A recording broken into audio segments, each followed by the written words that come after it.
أعوذ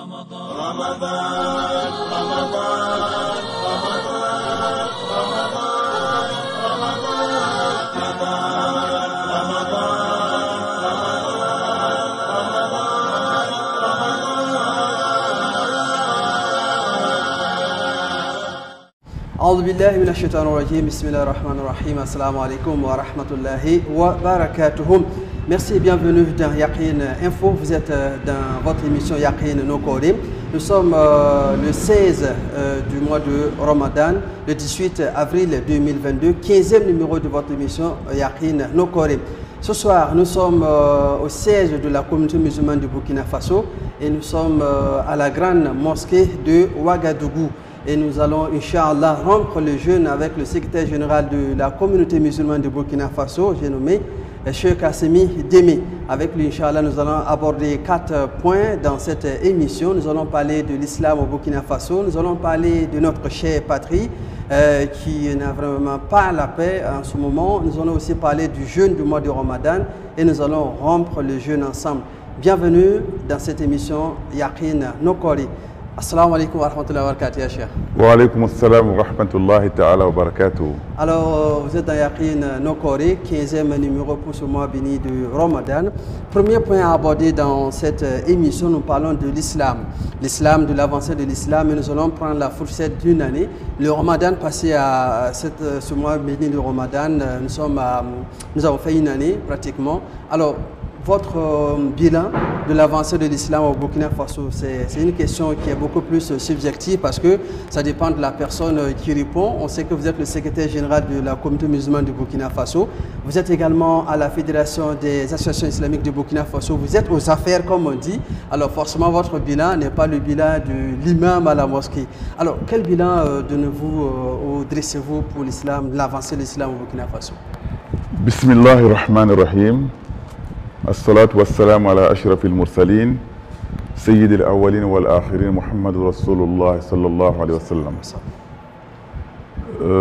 Comme vous venez de dire, l'islam est l'une des religions célestes révélées à travers les prophètes messagers Mohammed pour toute l'humanité. Comme vous le savez, vous avez certaines religions avant l'islam qui étaient destinées à un peuple, à un moment donné de leur histoire. Mais quant à l'islam, c'est une religion universelle, comme le Coran même le dit, que Mohammed a été envoyé pour toute l'humanité. Il a été envoyé comme clémence pour l'humanité. Quand nous regardons l'islam au Burkina Faso, la diffusion, le développement de l'islam, quand vous essayez de faire une comparaison entre les années 70 et nos jours, vous allez trouver qu'en termes de croissance, le taux des musulmans, il y a une augmentation par rapport aux années passées. En termes aussi de connaissance et de la maîtrise de l'islam, nous constatons qu'aujourd'hui, nous comprenons mieux l'islam que nous comprenaient certains de nos devanciers. Parce que vous avez certaines réalités que nous vivons qui nous permettent d'appréhender et de comprendre l'islam autrement. Mais en termes de degré de foi, il faut faire la différence entre la diffusion de l'islam et les degrés de foi. Vous allez trouver que certains de nos parents qui n'avaient pas une grande connaissance, une connaissance approfondie de l'islam, mais qui avaient plus de foi que nous, qui avons plus de connaissances. C'est-à-dire nous avons acquis superficiellement des connaissances en islam, mais en profondeur, en termes de foi, nous avons perdu aussi. Aussi, quand vous regardez l'islam au Burkina et à travers le monde, vous savez qu'aujourd'hui le monde est une petite planète. Ce qui se passe ailleurs, vous allez sentir au même moment chez vous. Vous allez voir que nous sentons aussi que l'islam se développe. En même temps, l'islam est accompagné de certaines pensées qui viennent de l'extérieur, qui sont étrangères à nos cultures, qui perturbent notre vivre ensemble. C'est une réalité aussi qu'il faut regarder. les gens, nous avons vécu des siècles, des années paisibles. Vous avez des animistes, c'est-à-dire les pratiquants de la religion traditionnelle. Vous avez les chrétiens avec leurs divergences, que ce soit le catholicisme, le protestantisme, l'islam aussi avec plusieurs écoles. Nous avons vécu ensemble dans la paix et dans la cohésion. Mais de nos jours, nous sentons que cette cohésion s'ébranle exactement. Ça aussi, c'est un constat de l'islam aujourd'hui. En regardant aussi au niveau de la jeunesse, nous constatons que la jeunesse pratique plus l'islam que ne pratiquait la jeunesse dans le passé. Oui. La jeunesse cherche aussi à comprendre l'islam que la jeunesse du passé ne cherchait pas à comprendre. Oui. Donc ça veut dire que nous avons eu des évolutions en termes de nombre, Oui. en termes de connaissances, mais en termes de foi, nous avons aussi perdu. Oui. Oui. Mais bon, vous l'avez dit, hein, cette connaissance qui est beaucoup plus acquise fragilise la cohésion sociale au Burkina Faso. Alors, qu'est-ce qui explique cela? Est-ce que c'est parce que, je peux dire, nos grands-pères n'avaient pas cette connaissance qui leur permettait de prendre des limites vis-à-vis des autres confessions religieuses, ou bien quel est le problème, quel est le mal à ce niveau? À ce niveau, je dirais que, comme je l'ai dit au début, Oui. à travers les moyens de communication aujourd'hui, Oui. ce qui se passe ailleurs se répercute aussi dans d'autres pays. Oui. Vous savez, nous sommes des consommateurs aujourd'hui de ces moyens de communication. La jeunesse est en contact permanent avec la jeunesse de l'extérieur. Vous avez certaines réalités des pays arabes qui ne sont pas nos réalités. Ah, d'accord. Nous avons tendance à transposer ce qui se passe ailleurs Oui. dans notre contexte sans contextualiser. Vous savez que l'islam aussi tient compte, c'est une religion de contexte. Oui. L'islam tient compte aussi du contexte. Le contexte, oui. Il faut avoir une lecture, comme on dit, vectorielle souvent de l'islam, qui vous permet de faire un parallèle, de comprendre ce qui se passe dans tel ou tel pays. Nous ne vivons pas dans le même contexte. Ailleurs, on peut empêcher un musulman, ou bien parce que vous êtes minoritaire ou même majoritaire, on vous empêche d'exercer votre culte. Oui. Mais chez nous, nous avons la liberté de culte. Bien vrai que le Burkina Faso est un État laïque, mais les religions qui cohabitent arrivent à cohabiter pacifiquement parce que chacun connaît sa place dans la société. Oui. Et chaque religion respecte la religion qui est en face. Mais aujourd'hui, nous avons tendance à balayer des revers de la main tout ce travail qui a été fait depuis longtemps. Je prends comme un exemple. Vous savez, dans les temps, lors des fêtes, que ce soit les fêtes religieuses, il arrive qu'un chrétien apporte à manger à un musulman. Généralement, les animaux même qui sont tués ces jours-là, qui sont égorgés, ils donnent ça aux musulmans. Ce sont les musulmans qui font même ça pour eux. Parce que pour que les musulmans soient sûrs qu'effectivement, ce qu'on va leur donner à manger, ce ne sont pas des choses illicites. Mais vous avez aussi des conceptions de l'islam aujourd'hui qui pensent que tout ce que les chrétiens apportent, il est considéré comme, le christianisme est considéré comme le polythéisme. Il ne faut pas en manger, il faut rejeter tout ce qu'on apporte. Ça, c'est une compréhension de l'islam ailleurs. Mais nous, dans notre contexte, on devait travailler à nous débarrasser de ces pensées qui portent atteinte non seulement à l'authenticité même du message de l'islam, et aussi à notre vivre ensemble. Vous avez le prophète sallallahu alayhi wa sallam, en son temps a vécu. À Médine, il y avait des juifs, il y a des chrétiens qui vivaient en symbiose.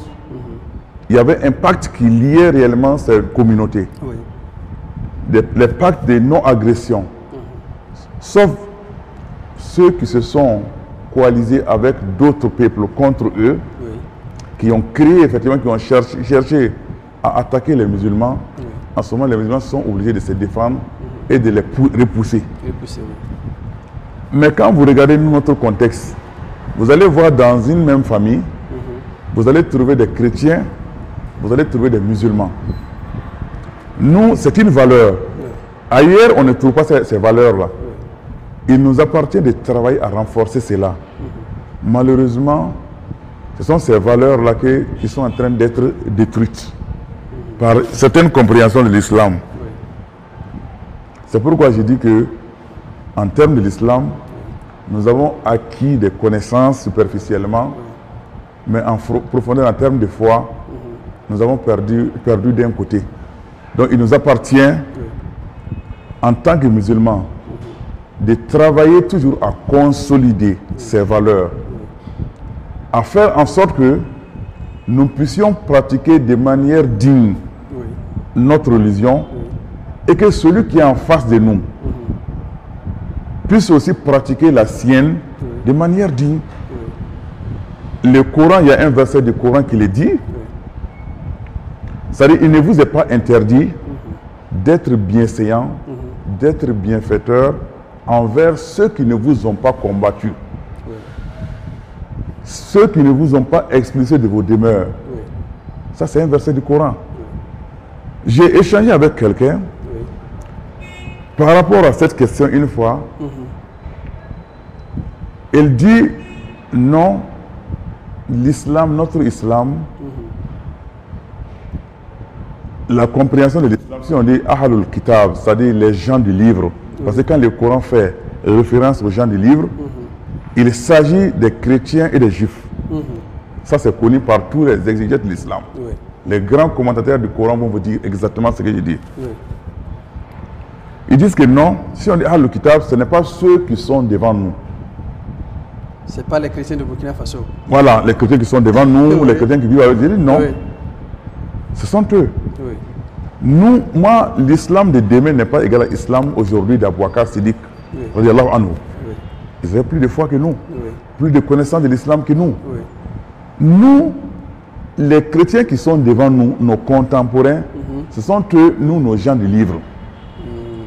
Quand ils vont dire que non, nous, notre islam, quand vous regardez sur nous, nos comportements en islam, est-ce que nos comportements sont peut-être nos comportements égaux aujourd'hui les comportements des compagnons du prophète?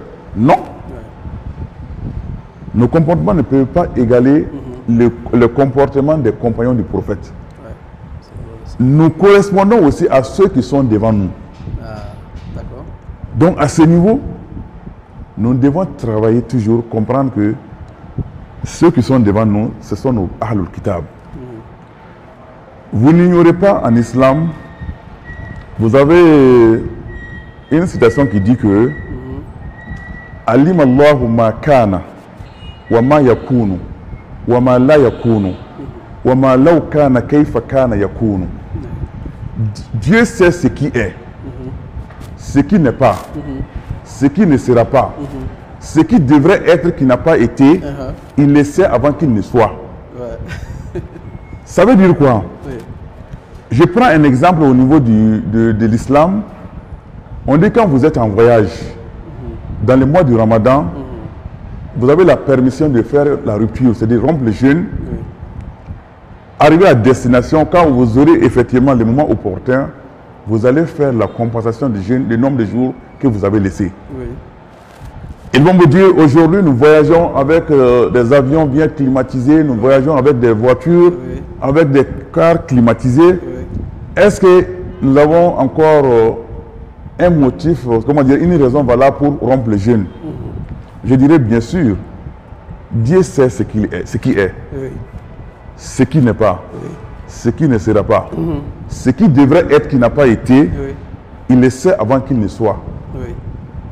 Et c'est la même chose aussi pour la prière. Donc il y a une projection, Dieu sait, ça veut dire qu'il faut mettre en tête que Allah sait, il connaît ce qui est là aujourd'hui, il sait ce qui sera demain. Mais malgré ça, Allah a permis, a accepté cette permission a accordé cette permission aux musulmans. Donc si vous croyez en islam, vous devez croire que Dieu sait qu'un jour viendra. Il savait que la situation allait être comme ça avant d'instituer et de légiférer ainsi. Vous avez aussi d'autres cas similaires, effectivement, toujours dans le même sens. Les gens vont vous dire que non, parce que comme aujourd'hui nous avons tel ou tel avantage, n'oublions pas que Dieu sait. Même quand vous regardez les moyens de transport que nous avons aujourd'hui,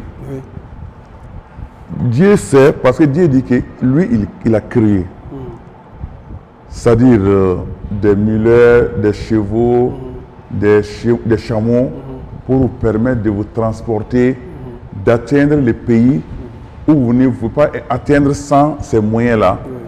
Que mais nous créerons pour vous ce que vous ne savez pas. Ça veut dire quoi? Tous les moyens dont nous disposons aujourd'hui peuvent entrer dans ce canal-là, créer ce que nous, on ne connaissait pas, c'est-à-dire les moyens de transport. Vous avez par exemple, dans le Coran,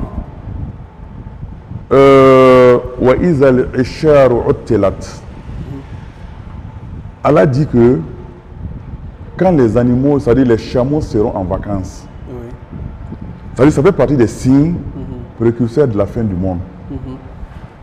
Les chameaux seront en vacances. Quand vous regardez dans les temps, les caravanes, ce sont les chameaux qui transportent les bagages. Aujourd'hui, nous dirons que ces chameaux sont relativement en vacances. Vous avez des remorques, des avions, des cargos qui transportent nos biens. Bien sûr. En réalité, Dieu sait. Donc toujours, il faut aller dans ce sens-là. Faisons en sorte que quand nous prenons l'islam, l'islam n'est pas seulement une religion d'adoration. Bien sûr, tous les actes en islam sont considérés comme adoration. Le fait de rendre visite à mon voisin qui est malade, c'est une adoration. J'aurai des récompenses. Le fait de secourir telle personne en difficulté, c'est une adoration.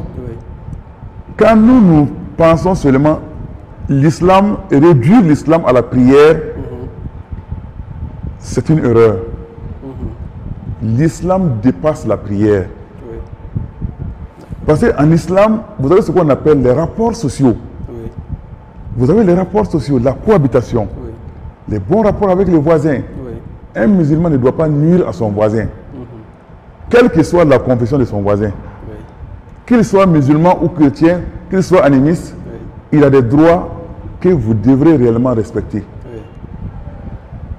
Mais à ce niveau, si nous pensons que l'islam c'est seulement être toujours à la mosquée, faire les prières, faire les jeûnes, mais en dehors de ça, dans le secteur de vos voisins, personne ne parle bien de vous. Personne n'a un bon rapport avec toi. Est-ce qu'en ce moment, c'est un comportement musulman? Le prophète sallallahu alayhi wa sallam dit dans un hadith, Al-Muslim man salim al-Muslimuna min lisanihi wa yadihi. Les musulmans est celui dont la langue et les mains épargnent les autres, les autres musulmans. Ça veut dire, en transposant, ça veut dire pas seulement les musulmans, même tous les voisins qui ne sont pas musulmans. Ils ont des droits qu'il faut respecter. Si Allah lui-même dit dans les Saint-Courans, وَلَكَدْ كَرَّمْنَا بَنِي آدَمَ, nous avons honoré les fils d'Adam. Honorer le fait d'avoir créé les fils d'Adam, lui a donné une image convenable. Vous, en tant qu'être humain, quelle que soit sa croyance, sa foi, il y a des limites qu'il ne faut pas franchir. Il faut respecter avec sa différence. Il faut les respecter avec sa différence. Surtout dans les contextes, dans notre contexte au Burkina. Il n'y a pas un musulman ou bien un voisin qui va dire de ne pas prier. Ou de ne pas appeler à la prière. Ou bien de ne pas sonner les cloches pour l'appel à la prière, que ce soit au niveau des catholiques ou des protestants. Nous avons, c'est un pacte social, un contrat social que nous avons entre nous. C'est pourquoi quand les savants parlent, ils font souvent de la différence entre ce qu'on appelle la sharia ou le qanoun. La charia, ça c'est la loi, c'est la loi divine. Oui. La législation divine. Oui. Al-Qanoun, ça ce sont nous, nos droits. Les droits positifs. Oui. En réalité, c'est comme nous vivons dans une société sous, c'est-à-dire un contrat. Oui. Comme si j'emprunte les mots à Jean-Jacques Rousseau. Oui. C'est un contrat social entre nous. Oui. Je respecte, j'ai des limites, je respecte des droits, Oui. tu respectes les miens. Oui. Nous nous rencontrons à ce niveau, sur ces droits, mais dans nos pratiques culturelles, Oui. chacun s'attache à sa religion, Oui. chacun pratique sa religion convenablement. Oui. C'est un contrat social. Oui. Donc il nous appartient dans un pays laïque de travailler à respecter ces contrats tacites. Ce n'est pas un contrat que nous avons signé, Oui. mais en réalité c'est un contrat, c'est-à-dire auquel nous souscrivons aussi. Nous devons tous respecter ces contrats, Oui. faire en sorte que nous puissions vivre heureux ensemble. D'accord, je pense que c'est un point que on pourra revenir pour une émission entière consacrée à ce point-là. Il y a tellement de choses à dire. Alors ça c'est un aspect, un point négatif de votre bilan que vous dressez de l'islam au Burkina Faso, de l'avancée. Alors parlons maintenant des associations islamiques. Vous êtes le secrétaire général de la communauté musulmane du Burkina Faso. Il y a bien d'autres associations islamiques qui œuvrent également pour l'avancée de l'islam au Burkina Faso. Alors, votre bilan à ce niveau-là, qu'est-ce qui est positif, qu'est-ce qui mérite correction? Ce qui est apprécié, il faut réellement féliciter nos cheikhs, nos ulamas et nos leaders religieux qui ont songé réellement à la création de la fédération des associations islamiques du Burkina. Comme vous le savez dans l'histoire, la seule association qui existait, c'était la communauté musulmane du Burkina, qui regroupait toutes les tendances de l'islam, toutes les écoles de l'islam. C'est la même chose même de nos jours. Au sein de la communauté musulmane, même de nos jours, vous avez toutes les tendances de l'islam. Ah bon, Vous avez toutes les tendances. D'accord. Dans les années 70, précisément, je pense qu'en 72, si ma mémoire est bonne, le mouvement sunnite a été créé, qui a pris son indépendance vis-à-vis de la communauté musulmane. Et dans les années 80, l'association Tijani a été créée. Bien sûr, la Tijania existait avant même la création de la communauté musulmane. Elle est membre fondatrice même de la communauté musulmane. Mais pour prendre son autonomie, elle s'est détachée dans les années 80. Elle a pris son indépendance, elle a créé la communauté Tijania du Burkina. Vous avez l'association aussi Ittihad islamique qui a été créée dans les années 90. Vous avez aussi l'association des élèves étudiants de l'AMB. Les services sont des associations qui ont été créées. D'abord l'AMB qui était pour les jeunes étudiants, étudiantes. Ensuite qui a évolué. Ceux qui ont commencé à travailler, ils ont mis en place une autre structure qui est les CERFI. Donc nous avons, voici la naissance de ces associations que nous avons aujourd'hui au Burkina. Il fallait créer un autre cadre, une fêtière pour regrouper ces associations. C'est pourquoi nos cheikhs et nos leaders religieux, nous les remercions pour cet acte. Ils ont songé réellement à créer cette fêtière-là qui représente tous les musulmans avec toutes les tendances au Burkina. Et nous dirons que ça a été réellement un travail qui va laisser des tâches indélébiles dans la communauté. Hier, nous avons fait la rupture commune au niveau de la fédération. Toutes les associations islamiques étaient présentes. Et vous connaissez le fonctionnement de la fédération. La présidence est tournante de manière annuelle. Et ça permet encore à toutes les associations islamiques, avec les différentes écoles, les différentes tendances, de se retrouver encore au sein de la FAIB et de travailler ensemble sur des valeurs communes. Il n'y a pas une communauté islamique aujourd'hui au Burkina Faso, une association islamique, qui va dire que l'islam a 6 piliers. Oui, bien sûr. Nous allons tous dire que non, l'islam a 5 piliers. 5 piliers, oui. Et ce sont les mêmes piliers. Mais nous reconnaissons qu'il y a des divergences internes. Mais ces divergences ne devraient pas nous pousser à nous opposer les uns aux autres, à nous combattre, si je veux dire. Vous avez souvent certaines querelles que nous voyons, que la fédération, par les efforts de nos leaders, travaille à résoudre. Vous allez voir, dans une même mosquée, il y a des divergences. Vous avez certaines mosquées, je vais taire volontairement les noms, qui sont fermées. Parce qu'il y a des divergences entre les musulmans et même pour la gestion de la mosquée et les cultes dans ces mosquées. J'interpelle à ce niveau nos frères musulmans. Si nous croyons que nous appartenons à la même religion, nous avons les mêmes prophètes, les mêmes messages, le Coran, la même Qibla, les mêmes pliés, il n'y a pas de raison que nous nous combattions à l'intérieur de ces mosquées. Nous pouvons vivre ensemble. Mais les divergences naissent à partir des intérêts égoïstes. Ça, je l'ai dit. Parce que telle personne veut avoir tapé sa poitrine pour dire que non, ça c'est pour moi. On dit les mosquées appartiennent à Allah. Les lieux de culte là sont des lieux de culte d'Allah. Où est-ce que nous avons laissé ces versets? Et nous allons nous combattre. Les uns même armés à enlever des armes blanches les uns contre les autres. Donc nous demandons réellement à nos frères à ce niveau de se départir de ces comportements, de regarder l'essence de la cohabitation, de faire en sorte que nous musulmans, nous puissions, les jours de jugement, dire à Allah que nous avons adoré Allah ensemble, nous avons resté ensemble. Mais si nous faisons ce travail, ces querelles, ces conflits entre nous, qu'est-ce que nous allons dire à Allah les jours de jugement? Dieu ne va pas vous dire, on va dire l'islam. Les dénominations que nous donnons à nos associations, ce sont nos inventions. Mais l'islam reste unique. Chacun doit travailler à pratiquer l'islam selon les prescriptions d'Allah dans le Coran et selon les orientations du prophète dans les hadiths. Alors, nous allons refermer ce premier point de notre émission et aborder le deuxième qui est relatif à la sécurité au Burkina Faso, contexte très difficile de terrorisme. Alors, quelle est votre proposition de solution? Quelle est votre solution? Alors, quelle est votre opinion, votre point de vue pour le retour de la paix au Burkina Faso?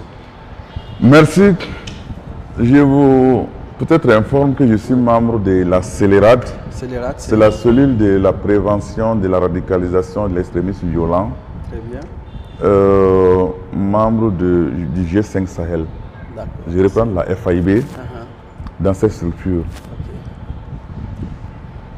Aujourd'hui, l'insécurité, les premières victimes de l'insécurité d'abord sont des musulmans. Ah oui. Quand vous allez faire, je n'ai pas de données statistiques par rapport à ça, mais je reconnais, quand vous regardez, depuis le début de cette insécurité, les attaques, les tueries, quand vous allez dénombrer, vous allez voir que les musulmans sont les plus nombreux. C'est pourquoi nous, musulmans, nous devons être les premiers à travailler pour le retour de la paix dans les pays. Nous reconnaissons aussi ceux-mêmes souvent qui attaquent. Ils disent qu'ils appartiennent à l'islam. Ils pratiquent au nom de l'islam. À ce niveau, c'est comme si nous sommes acteurs et victimes. Oui, c'est ça. C'est pourquoi il nous appartient, pour pouvoir freiner ces fléaux, de travailler avec l'implication de tout le monde. Avec les FDS, les civils qui ont un rôle à jouer. Nos prédicateurs, en commençant d'abord par nos imams et nos prédicateurs dans les mosquées. Essayons de revoir notre discours religieux. Révisons nos discours religieux. C'est pourquoi je dis chaque fois, les discours même doivent s'adapter au contexte. Oui, au contexte. Hein. Certaines choses peuvent être dites en Arabie Saoudite. Peut-être le contexte est autre. Mais au Burkina Faso, il faut tenir compte du contexte pour le dire. C'est pourquoi les Arabes disent les coups, maqal et makam, maqal. Ça veut dire chaque lieu a ses propos. Vous comprenez? Les coups, makam, maqal, ça veut dire que chaque lieu a ses propos. Quand vous allez, il faut contextualiser tout ce que vous allez dire, même en islam. Vous allez voir aujourd'hui l'insécurité. Nous pratiquons l'islam à la limite de nos moyens, à la limite de nos connaissances, à la limite de nos possibilités. Vous voulez effectivement pratiquer l'islam comme pratique dans un contexte où l'islam est érigé en religion d'État, ce n'est pas la même chose. Actuellement, on ne peut pas contraindre quelqu'un à devenir musulman contre son gré. On ne peut pas l'obliger contre son gré à devenir musulman. C'est à travers vos comportements que vous pouvez attirer quelqu'un à devenir musulman.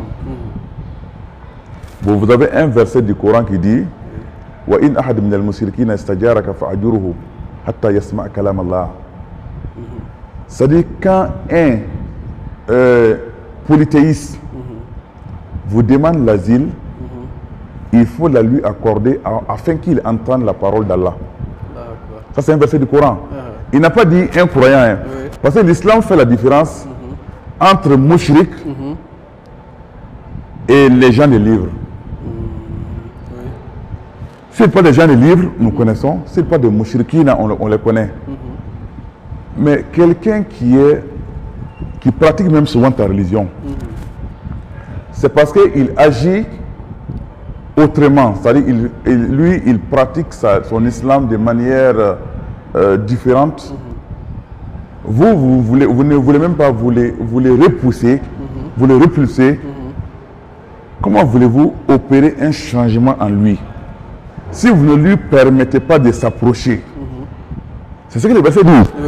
Ça veut dire quand les polythéistes viennent demander protection, l'asile, il faut la lui accorder afin qu'il entende la parole d'Allah. Ça c'est un verset du Coran.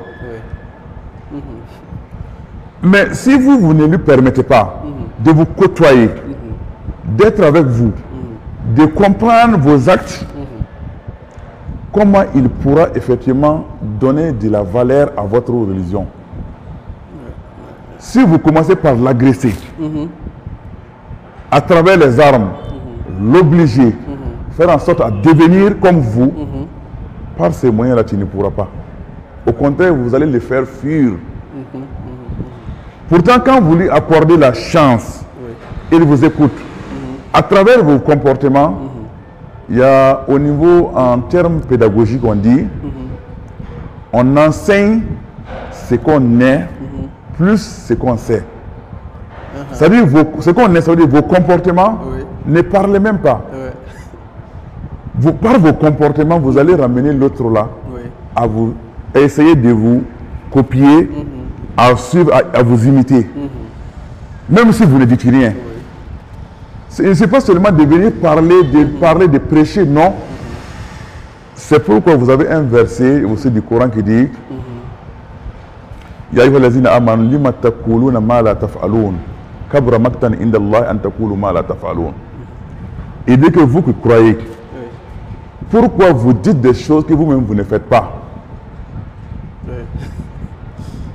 C'est un grand péché de dire ce que vous-même vous ne faites pas. Ça veut dire que nos comportements doivent être conformes, c'est-à-dire à nos paroles, nos actes. Nos actes doivent être conformes à nos paroles.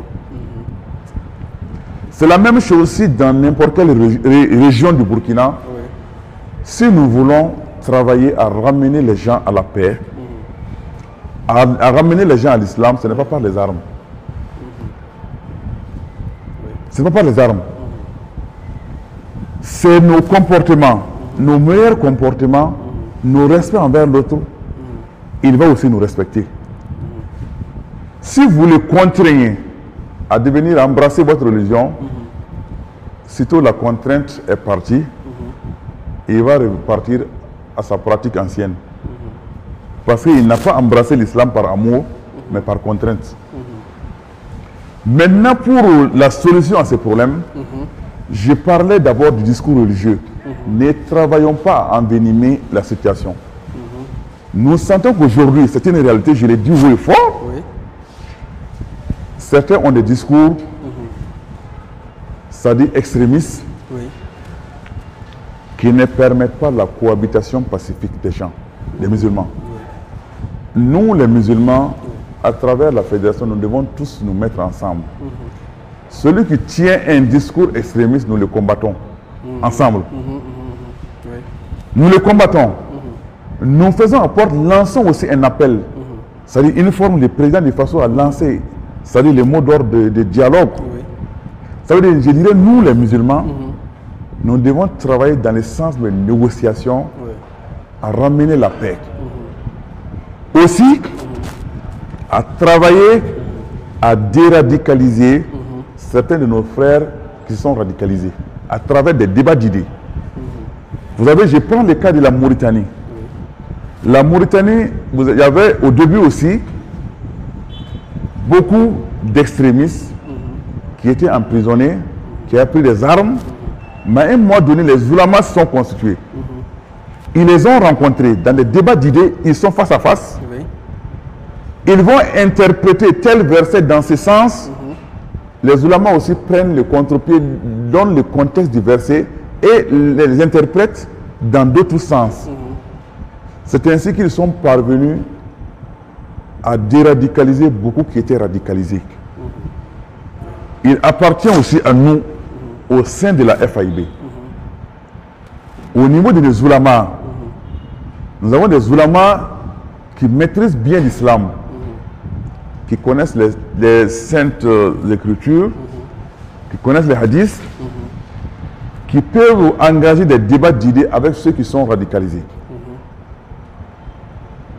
Peut-être à travers ces confrontations d'idées, nous pouvons parvenir à permettre à certains de se répandre. Ça, c'est une réalité. Vous avez aussi, à l'endroit aussi des autorités, parce que, comme je dis, ce n'est pas l'approche militaire, sécuritaire-militaire seule qui pourra mettre fin à cette insécurité. Ça a été dit par beaucoup d'experts, que ce soit des experts nationaux et internationaux. Tout le monde reconnaît que les aspects sécuritaires seuls ne peuvent pas trouver solution à ces fléaux. Il faut avoir, c'est-à-dire plusieurs approches en même temps. Les dialogues, la négociation, je dis la négociation permettent de travailler à déradicaliser certains, peuvent être des solutions aujourd'hui contre le fléau que nous vivons. Nous savons que ceux qui prennent les armes, nous sommes les premières victimes de ça. Les musulmans sont les premières victimes du terrorisme aujourd'hui au Burkina. Mais si nous ne travaillons pas à pacifier les terrains, à faire ramener la paix, nous ne ferons que détruire notre bien commun, notre pays qui nous est cher. Mais est-ce que cette vision du terrorisme au Burkina Faso est toujours d'actualité? Parce que de nos jours, on parle plus de terrorisme imposé par, en tout cas, le colonisateur, on peut le dire comme ça. Alors, est-ce que cet aspect-là, vous le voyez comme ça? Par rapport à cette question, je dirais, ceux qui sont, même s'il y a des gens qui sont tapis dans l'ombre, qui sont cachés, des acteurs qui sont cachés, qui vous poussent à agir, qui vous financent, il vous appartient d'être intelligent, de travailler avec votre tête. Quelqu'un vous finance et il vous dit d'aller détruire votre cour, votre maison, de tuer vos frères, et vous acceptez. Non, n'acceptez pas. Il faut avoir une carapace de résistance. Il faut avoir une conscience. Dire que ce que j'ai fait, c'est contre moi-même, c'est contre ma famille, c'est contre ma nation, contre mon village, contre mon secteur. Je dis non, je n'accepte pas. Quels que soient les biens que vous allez me donner, il faut savoir résister. Quelle que soit votre misère, ne vous adonnez pas, ne vous laissez pas flatter par les maigreurs qu'on vous donne. C'est pour vous envoyer à la mort. au péril, il vous appartient de résister. C'est pourquoi, en s'adressant à nos frères, je leur dis, quel que soit le travail qui est fait, par ceux qui sont cachés derrière, qui vous poussent à agir, il vous appartient de résister, de ne pas accepter. De ne pas accepter de brandir une arme contre ton peuple, contre tes frères, contre ta nation. Évitons. Sinon, quel que soit ce que vous allez voir, des biens, des milliards, ces milliards ne vous serviront en rien. Donc c'est pourquoi j'entends effectivement que les gens disent, je ne nie pas, je ne dis pas que c'est vrai ou c'est faux. Mais je dirais, quelle que soit la situation, il faut savoir résister. User de vos connaissances, de vos cerveaux, de vos consciences, suivre les conseils des parents.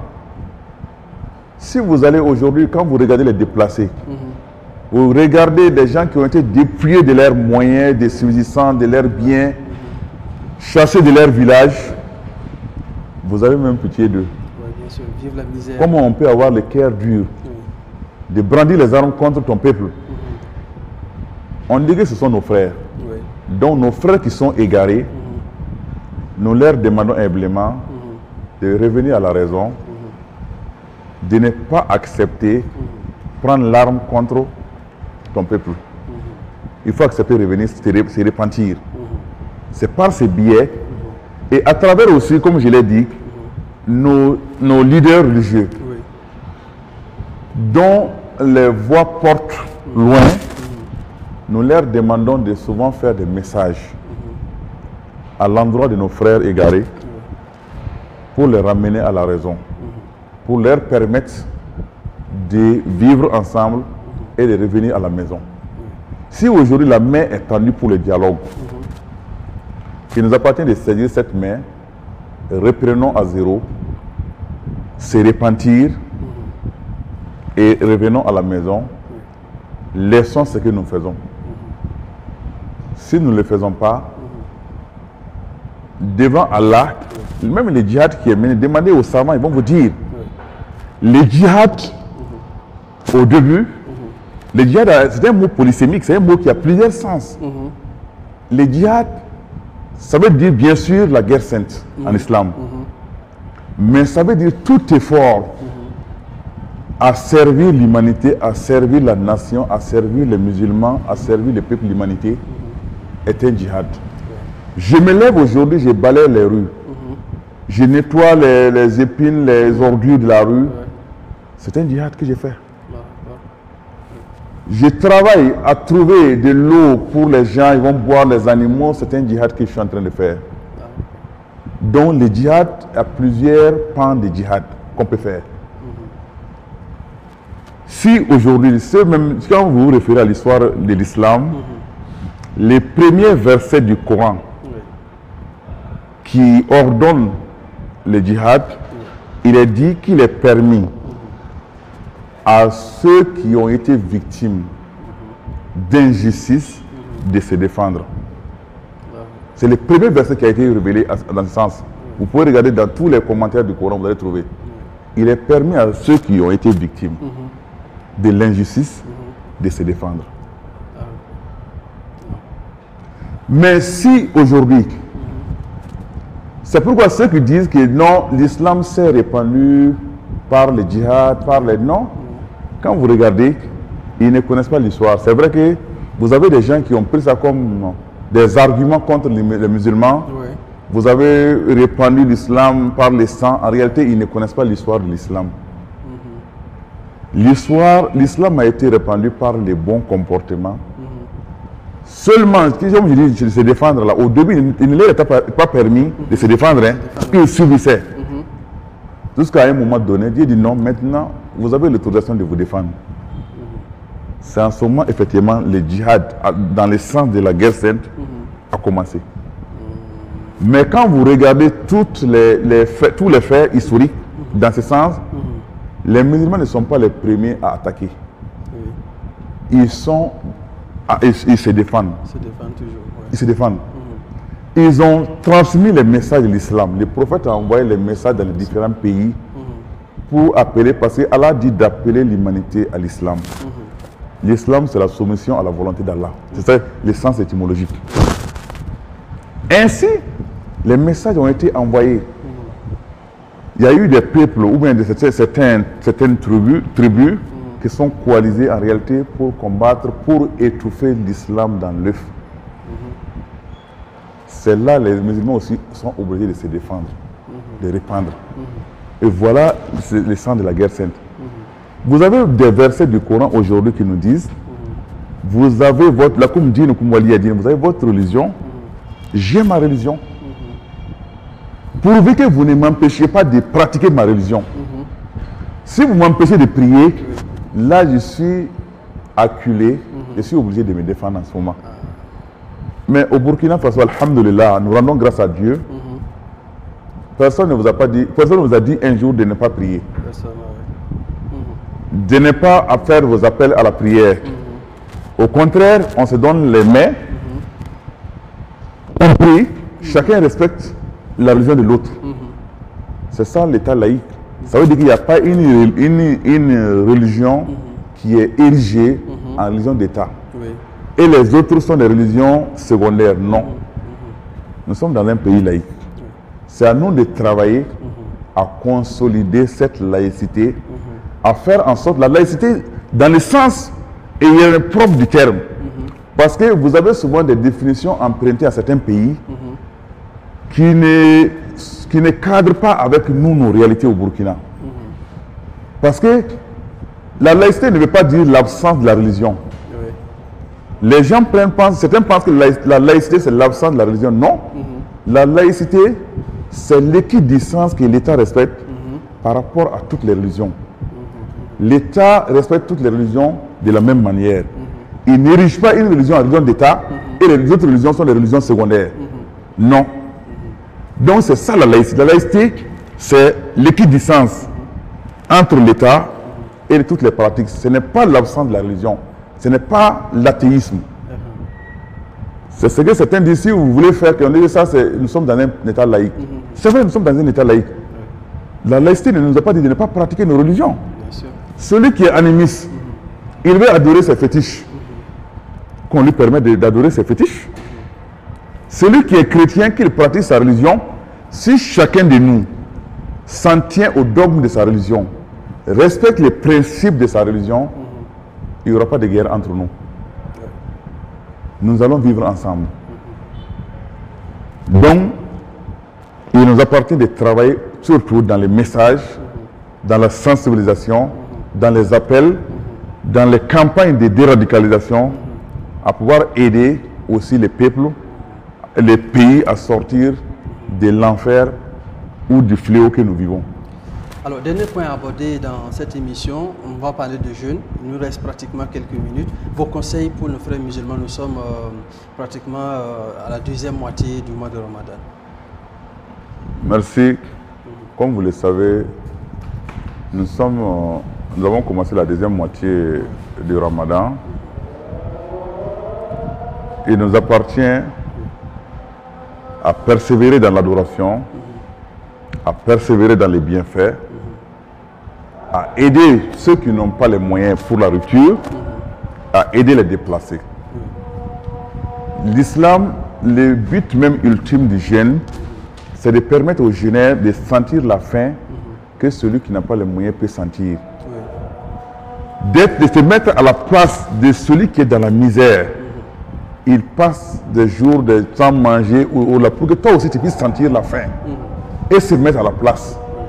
Donc il nous appartient aussi de travailler à consolider cette fraternité, à aider ceux qui n'ont pas les moyens, à persévérer dans la prière, surtout dans la dernière décade, qui est le moment de l'intense adoration. Nous devons travailler, nous devons nous enfoncer, prier, avoir plus de récompenses de la part d'Allah. C'est ça le Ramadan, parce que le Ramadan, on dit le Ramadan, les bienfaits du Ramadan, quand le Ramadan arrive, les croyants, les vrais croyants sont contents parce que c'est le moment qui permettra de faire pardonner les péchés et d'avoir plus de récompenses et de remplir leurs comptes au niveau d'Allah. Dans la dernière décade, cherchons aussi avoir la nuit du destin. Faisons des prières nocturnes. On n'est pas obligé d'être en groupe dans les prières nocturnes là. On peut être seul à la maison, ça ne gêne pas. On peut être aussi ensemble dans la mosquée. Comme les prophètes faisaient, faire des retraites spirituelles dans la mosquée pendant la dernière décade là, comme certains de nos cheikhs le font. En réalité, c'est une bonne chose. Mais ceux qui n'ont pas les moyens, même si tu ne peux pas faire ça, compte tenu de vos activités, il vous appartient de travailler toujours à adorer Allah, et de vous mettre à l'adoration, de travailler toujours à multiplier les invocations, les pratiques surrogatoires en islam. Merci. Alors donc, on va rompre parce qu'il y a eu l'appel à la prière. هل هلالك يا رمضان سعدي ونور مدى الزمان هل هلالك يا رمضان. Alors, pour finir, c'est la rupture, on vient de rompre avec des dates. Alors, quels sont vos conseils à l'endroit des jeunes pendant la rupture comme ça? Il est de la tradition islamique, la tradition prophétique, de rompre les jeûnes avec la date avant de boire de l'eau. Mais selon les conseils aussi des spécialistes de la santé, il est conseillé de boire d'abord de l'eau chaude. De l'eau chaude, oui. Quand vous avez le corps chaud, vous avez soif, vous commencez directement par de l'eau glacée, c'est déconseillé. C'est déconseillé. Il faut boire d'abord de l'eau chaude, attendre un moment, parce que si immédiatement vous buvez de l'eau glacée, ça peut porter atteinte à la rigidité des dents, et même aussi ça peut perturber la digestion. C'est pourquoi les spécialistes de la santé recommandent qu'on boive de quelque chose qui est chaud d'abord. On attend un moment, préparer l'appareil digestif à recevoir ce qu'on va voir après. Maintenant, c'est la tradition du prophète de rompre avec la date. Vous savez, si on dit une tradition, ça veut dire sonna. Quand vous faites, vous avez une récompense. C'est ça que ça veut dire. Mais si vous ne faites pas, vous ne serez pas puni pour n'avoir pas fait ça. C'est ce que ça veut dire sonna. Donc, si vous faites, vous avez une récompense de Dieu. Mais si vous ne le faites pas, on ne vous punira pas parce que pourquoi vous ne l'avez pas fait. Parce que ce n'est pas une obligation. D'accord. Mais qu'est-ce qu'on doit comprendre par si vous n'avez pas de date, vous pouvez rompre avec de l'eau fraîche? C'est le dit du prophète, non? C'est ce que je dis. Si vous n'avez pas de date, même si vous n'avez pas de date là, vous pouvez boire avec de l'eau. Mais quand on dit l'eau fraîche, c'est bon, l'eau si on glacée? dit l'eau fraîche, au temps du prophète, on n'avait pas de l'eau glacée comme ça en réalité. D'accord, oui. C'est de l'eau fraîche, bon, c'est l'eau naturelle réellement.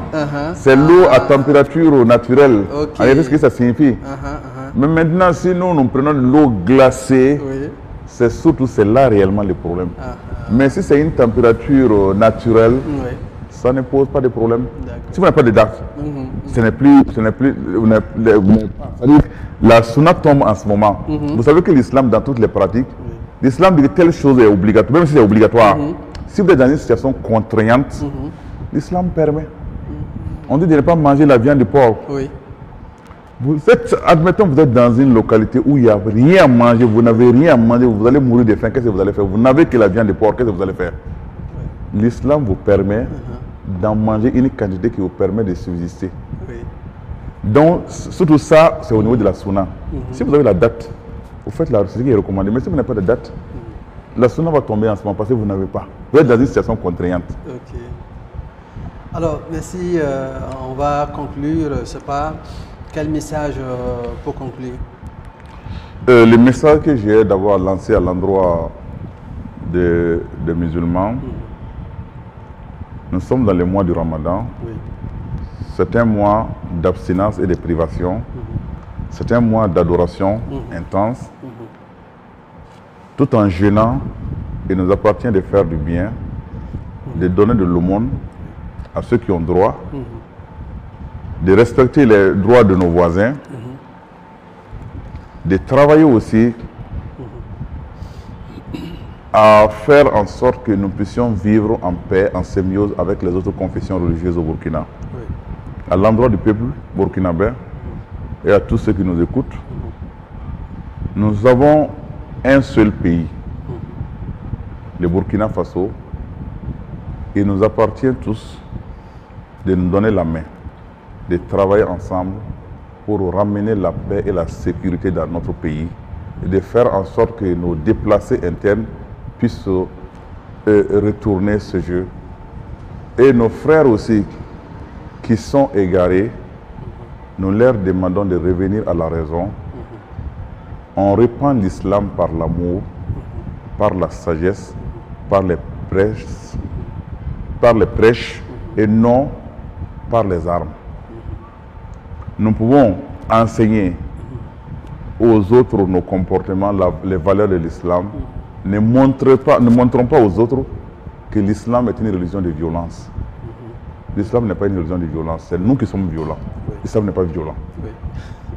Merci. Merci à vous également. Allez, c'est tout pour cette émission. Yaqeen au Corps, 15e numéro pour ce mois béni du Ramadan. Je rappelle que nous sommes le 16 du mois de Ramadan, exactement le 18 avril 2022. Et je rappelle également que nous étions au siège de la communauté musulmane de Burkina Faso, à la grande mosquée de Ouagadougou, avec le secrétaire général de la communauté musulmane de Burkina Faso, Cheikh Assimi Demi. C'est tout pour aujourd'hui. Rendez-vous demain pour un autre numéro de cette émission Yaqeen au Corps. À la technique réalisation, le frère Bachirou Sawargo. Wassalamu alaikum wa rahmatullahi wa barakatuh. Wa alaikum assalam wa rahmatullahi wa barakatuh. Ramadan.